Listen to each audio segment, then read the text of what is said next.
Dampak untuk orang yang sering menggunakan jasa pengerjaan tugas atau yang sering disebut dengan joki tugas ya. Halo Sobat Inspirasi, dimanapun Anda berada, kembali lagi bersama saya Imari Mardana di channel yang sederhana ini. Seperti biasa saya akan menyapa Anda semua dengan selamat pagi, selamat siang, dan selamat malam. Semoga kita semua dalam keadaan sehat semua, amin. Di kesempatan kali ini saya akan apa ya, berbagi cerita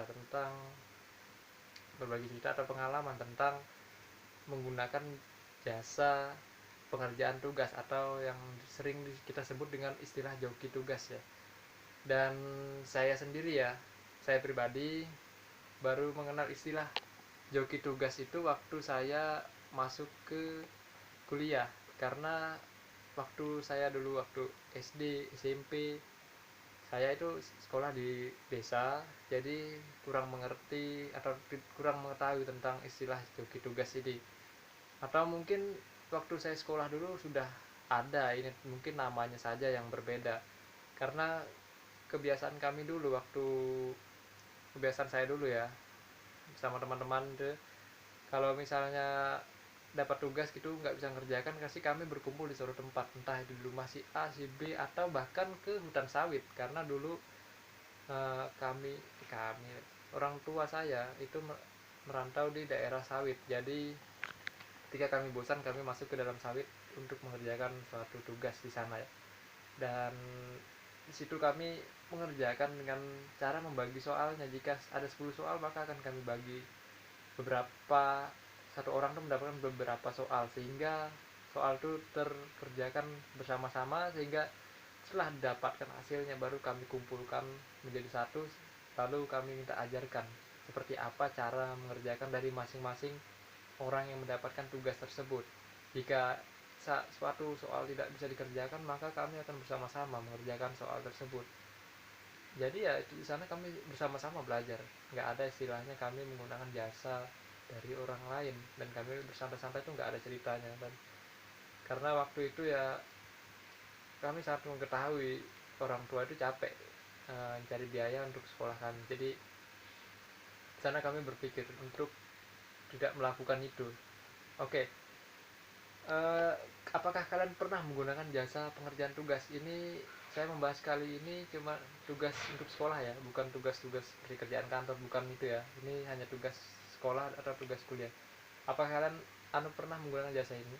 Nah, apa alasan kalian menggunakan jasa ini? Mungkin capek atau malas atau bahkan alasan lain ya. Saya nggak tahu itu hanya kalian dan Tuhan yang tahu mungkin ya. Di sini mungkin ada beberapa dampak gitu ya yang disebabkan oleh keseringan kita menggunakan jasa dari jasa pengerjaan tugas. Dan bahkan orang-orang yang menawarkan jasa itu sampai mengirim-kirim pesan kepada kita dengan cara ini buka jasa pembuatan makalah, buka jasa pengerjaan tugas. Dan bahkan itu sesuatu yang biasa saya lihat di suatu kota, karena saya mulai sekolah di kota itu waktu saya SMK.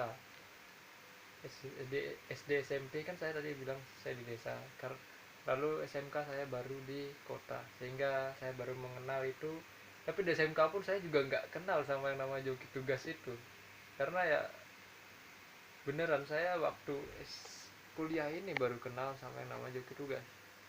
Kalau untuk dampaknya ya, kita mulai dari yang pengguna joki tugas ini, atau penyuruh, atau yang punya tugas aslinya ya. Dampak yang pertama itu mungkin dia akan malas. Kenapa? Karena dia lebih mengandalkan apa ya, sejenis mengandalkan uang ya. Memang sih mereka yang banyak uang bukan masalah menggunakan jasa joki tugas ini, dan bahkan mereka rela mengeluarkan berapapun untuk menyelesaikan suatu tugas yang mereka kerjakan itu tanpa mau memikirkan tugas tersebut. Dan mereka pasti akan malas berpikir, karena taunya ya simple, ada uang ada tugas gitu. lalu mereka akan cenderung apa ya, cenderung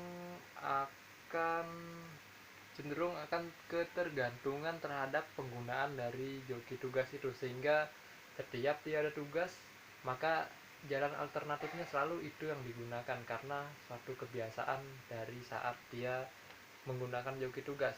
Dan dampak terburuknya ketika dia sudah tua, si orang yang pengguna joki tugas ini, dia akan agak kesulitan ketika mendapatkan suatu eh, mungkin suatu masalah ya, karena tugas itu kan seperti suatu masalah gitu kan yang perlu kita selesaikan.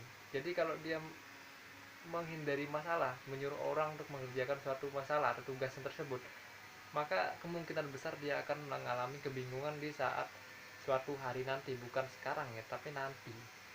Oke, itu beberapa atau sedikit dampak untuk pengguna dari joki tugas itu. Dan keuntungannya kalian mungkin bisa tahu sendiri, bisa santai. eh, ya kalian tahu sendiri lah. Untuk dampaknya ke yang penyedia jasa pengerjaan tugas ini, biasanya mereka ini berbentuk tim ya atau perorangan. Ada yang berbentuk tim, mereka membentuk satu tim untuk mengerjakan tugas, mereka nanti bagi hasil gitu ya. Atau bahkan ada yang mereka yang perorangan menawarkan jasa ini. Eh, dampak bagi mereka yang membuka jasa tugas itu ya banyak sih. Salah sedikitnya, karena terlalu banyak mungkin saya hanya mengetahui sedikit yang hanya ada di pikiran saya, makanya saya bilang salah sedikit. Salah sedikitnya mereka akan lebih pintar daripada yang menyuruh. Kenapa? Karena si orang joki tugas ini kan ngerjain tugas itu nggak bakal sembarang. Kalau mereka ngerjainnya sembarang maka jasa mereka nggak akan digunakan lagi, bukan? Itu ya yang pertama. Yang kedua, mereka akan rajin. Kenapa rajin? Karena mereka dituntut oleh waktu, deadline. Mereka nggak mungkin menerima jasa pengerjaan tugas itu hanya satu tugas. Bahkan teman saya yang ada di mana deh, pokoknya daerah luar kota, dia menerima pengerjaan tugas 2 sampai 3 makalah misalnya. Itu pasti dia bisa mengatur waktu bagaimana caranya tugas yang diserahkan ke dia itu selesai. Pokoknya dia nggak mau tahu, pokoknya bayarannya sekian, tugas selesai gitu. Maka dia bisa mengatur waktu. Yang berikutnya, dia akan rajin membaca ya, rajin membaca untuk mencari referensi yang pastinya. Ini kalau joki tugas yang bertanggung jawab, pasti dia akan rajin membaca sehingga dia tidak memasukkan hal-hal yang sembarang ke misalnya pembuatan makalah atau pengerjaan tugas yang lainnya. Dan yang pastinya yang nggak kalah pentingnya, mereka akan menambah penghasilan mereka, karena dari pembukaan jasa joki tugas itu pasti akan mendapatkan suatu penghasilan yang entah berapa persisnya saya nggak tahu, tapi yang pasti cukup untuk kehidupan mereka lah. Karena mengapa saya bilang cukup untuk kebutuhan hidup mereka, karena mereka apa ya, selalu menyediakan jasa tersebut walaupun sudah mendapatkan eh, kiriman dari orang tua misalnya, atau bahkan untuk menambah uang jajan saja, saya kurang tahu itu. Oke, itu dampak untuk si penyedia jasa joki tugas. Dan dampak untuk orang tua ya, dampak untuk orang tua ini, untuk orang tua yang pertama kali mengetahui jika anaknya menggunakan jasa joki tugas, Anda tahu sendiri ya, pasti yang ke sebagian besar ya orang tua akan merasa kecewa. Kenapa? Karena mengetahui anaknya tidak bertanggung jawab atas sesuatu yang diberikan kepada dia.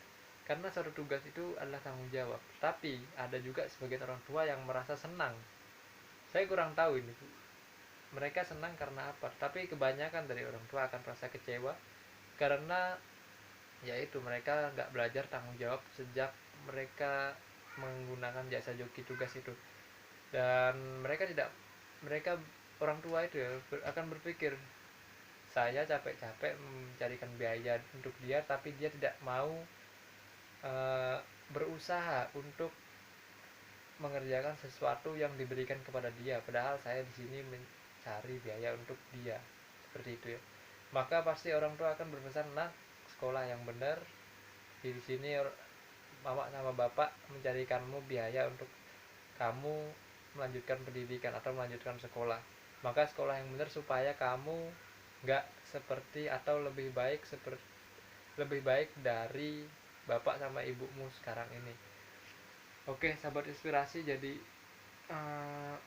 itu sedikit pembicaraan ya tentang penggunaan jasa joki tugas hingga dampak-dampaknya dari pengguna, penyedia, dan dampak kepada orang tua.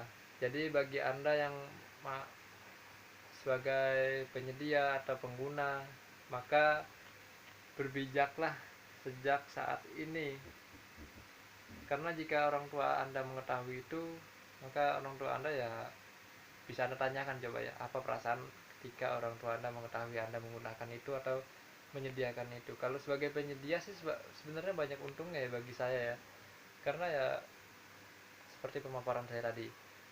Oke sahabat inspirasi, jangan lupa tinggalkan komentar saran dan kritik untuk video saya ke depannya, sehingga uh, saya makin baik mungkin ya. Jangan terlalu serius ya, slow. Saya di sini hanya ngobrol biasa, dan mohon maaf jika perkataan saya tadi ada yang menyinggung Anda atau yang lainnya ya. Selamat pagi, selamat siang, dan selamat malam. Sampai jumpa di video berikutnya.